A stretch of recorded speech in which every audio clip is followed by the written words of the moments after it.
Je suis venu ici en tant que syndicaliste pour apporter une main forte à mes camarades travailleurs ici à Expresso qui sont dans une boîte qui doit respecter le droit sénégalais. Parce que quand une entreprise étrangère s'installe dans notre pays, à travers le ministère du Travail, on lui expose un cahier des charges. Donc les entreprises sénégalaises sont soumises au droit sénégalais. Des travailleurs qui sont dans leur entreprise, certains qui ont fait 10 ans, d'autres 7 ans, d'autres en tout cas un certain nombre d'années, et qui n'ont commis aucune faute et aucune autre faute que d'aller demander des informations à leur directeur général. Et que ces agents-là sont allés demander à leur directeur général quelles sont les informations exactes que vous pouvez mettre sur la table pour montrer ou pour prouver que l'entreprise est en difficulté financière. Mais puisque les états financiers ne montrent pas ces difficultés financières, mais le directeur général autoritaire décide donc de se séparer de ces agents-là, tout simplement parce que ces agents-là ont demandé une information liée au fonctionnement de leur entreprise. Mais si ce n'est pas de la dictature, ça, comment on peut l'appeler? Donc aujourd'hui, ce qui est en train de se passer ici à Expresso, c'est inacceptable. Personne ne peut l'accepter et nous exigeons du président de la République, à travers le ministère du Travail, que le directeur intérimaire puisse être convoqué dans les meilleurs délais et qu'il soit recadré. Démission. Il faut qu'il soit convoqué par le ministère du Travail, Sambassi, avec des instructions fermes du président de la République Macky Sall, parce qu'un bon président, il doit protéger ses compatriotes. Oui. On ne peut pas être dans notre pays et être des étrangers dans notre pays. Permettre à des étrangers de venir s'installer dans notre pays et de traiter les Sénégalais comme des esclaves, ça ne passera pas. Nous ne l'accepterons pas. Nous ne l'accepterons pas. C'est qu'aujourd'hui, ce que nous exigeons à travers cette mobilisation des travailleurs et de la société civile, ce que nous exigeons du président de la République du Sénégal, c'est au moins pour cette fois-ci qu'il protège les Sénégalais qui sont ici présents. Des Sénégalais méritants,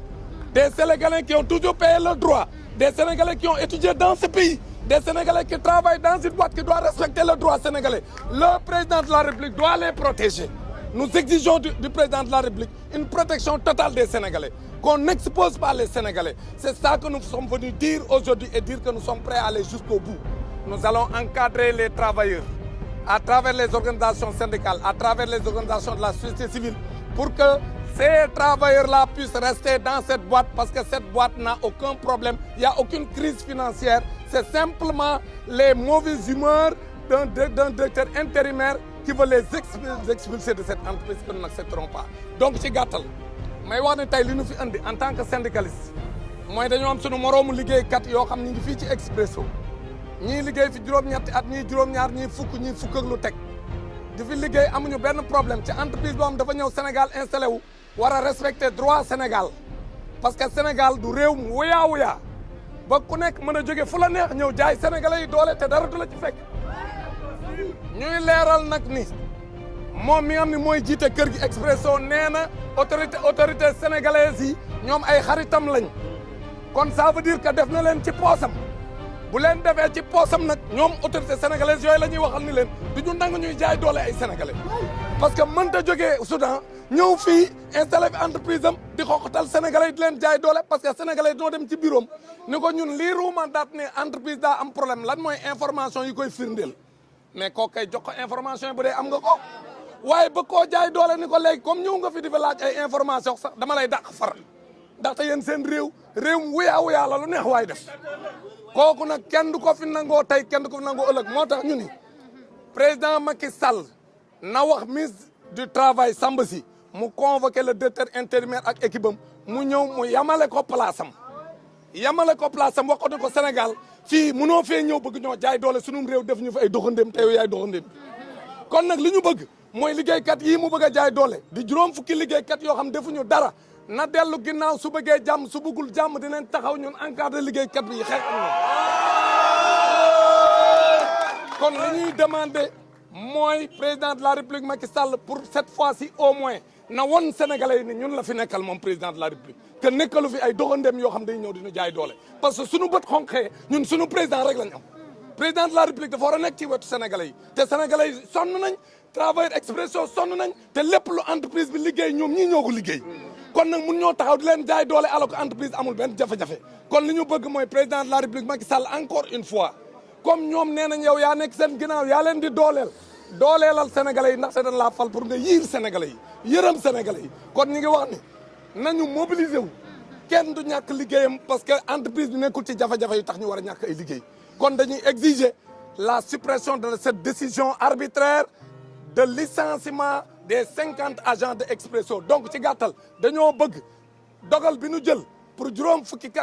liggéeykat yi nekk fi Expresso te defuñu dara te entreprise bi amul benn jafe-jafe ñu bëgg leen a dàq ci jaay doole ñu dellu ci ginnaaw suñu bëggee jàmm suñu bëggul jàmm dinañ jàmmarloo ak. ñëw fii ànd ak suñu camarade Expresso yi nga xam ni fan yëpp yéen a ngi leen di dégg ñuy wax ci biir ci rajo yi wax ci presse bi da yaakaar naa ni directeur général bi nga xam ni moo fi nekk moom moo waroon donc orientation bi moo ko waroon joxe waaye booy seet bu performance day am bu yokkutee day am bu koom-koom day am liggéeykat yi nekk fii ci biir Expresso ñoom ñoo ko fi indi te bu ngeen day seet bu ngeen xoolee rek xale yi ci gannaaw xam ngeen ni ay xale rek ñoo fi nekk donc te xaleel liggéey moo ko war liggéey la war a am tey ji damay wax chef de l'État ci boppam moom moo doon wax ni day recruter xale yi xëyum ndaw ni kon nag tey war na xool lii ndax lii bu ko xoolee xam ni loolu àndul ak li nga xam ni moom lay wax donc daf ci war a jóg au conseil du dialogue social itam war na ci wax ndax ci entreprise buñ ciy dem dialogue social dafa war a am dialogue social amul donc moom da ci war a intervenir directeur général bi amul droit di dax ay xale di dax ay liggéeykat te du ci waxtaan ak ñoom yëf yi dañ ko war a teg ci taab kii war a dem kañ moom moo war a dem ndaxte moom moo amul vision pour Expresso waaye ñii fii liggéey ñoom ñoo xam ci lekk ci biir Expresso ñoom ñoo apporté valeur ajoutée ci biir Expresso donc ñun dañuy ñëw tey wane suñu ànd ak ñoom te dañ ci ànd ak ñoom ci seen ay plan d'action dina am ay yeneen plan d'action yu am nga xam ne dinañ leen jàppale ànd ak ñoom ndaxte yëf yi ñoo bokk ci secteur u télécom bi. natt bi nga xam ne teguñu ko feneen lu dul bëgg-bëggu kenn nit ki nga xam ne moo irresponsable kenn nit ki nga xam ne li mu war moo ko defut parce que aujourd'hui mënoo nekk ci secteur bi nga xamee ne qui est en pleine croissance yow bu fekkee defoo ci chiffre parce que bu ñuy évaluer performance du yem donc ci yow li nga def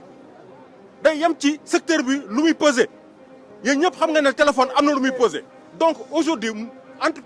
employés yi fi nekk nga xam ne liggéey dong la leen sant mënuñu ñëw gàddu seen loos erreur yi nga xamee ne direction générale moo koy def erreur yooyu moo waral ñu ne dañuy bëgg a jël lu mat 50 pères de famille 50 pères et mères de famille bëgg leen sànni ci mbedd mi ci lu dëgg du yoon loolu nag ñun duñ ko nangu li ciy tax mooy dañuy tàllal baaraam joxoon état du Sénégal parce que dañ nekk ci dëkk bi nga xamee ne kenn mënu leen a génne ci lenn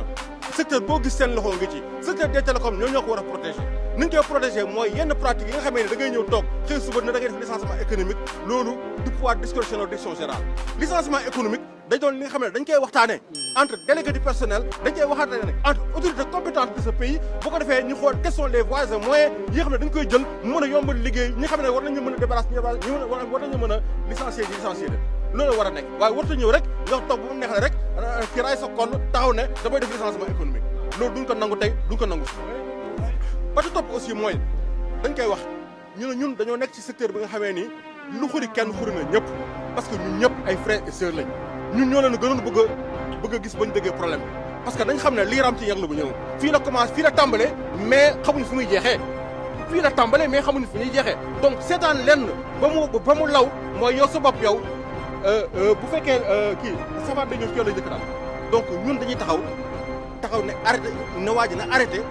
ak ñun ñi nga xamee ni dañ leen a dàq ñu jëlaat leen loolu nag dañ koy def amul ci benn condition nañ leen jël ci nii wala nañ jël ci nele parce que mënoo taxaw état bi def promotion plein emploi naan nit ñi day war a jël ñu liggéey nga bëgg a prétexter un licenciement économique pour dàq lu la neex dëkk bi nag dëkk yoon la du dëkk def lu la neex il faut mu xam ko il faut aussi opinion bi xam ne lii moo xew Expresso que ñun ñii